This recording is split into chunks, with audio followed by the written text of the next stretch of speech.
प्रणम्य शिरसा देवं गौरीपुत्रं विनायकम् भक्तावासं स्मरेन् नित्यं आयुः कामार्थसिद्धये प्रणम्य शिरसा देवं गौरीपुत्रं विनायकम्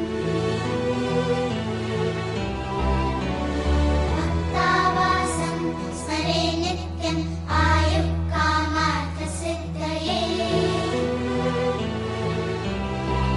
प्रथमं वक्रतुण्डं च एकदन्तं द्वितीयकं तृतीयं कृष्णपिङ्गाक्षं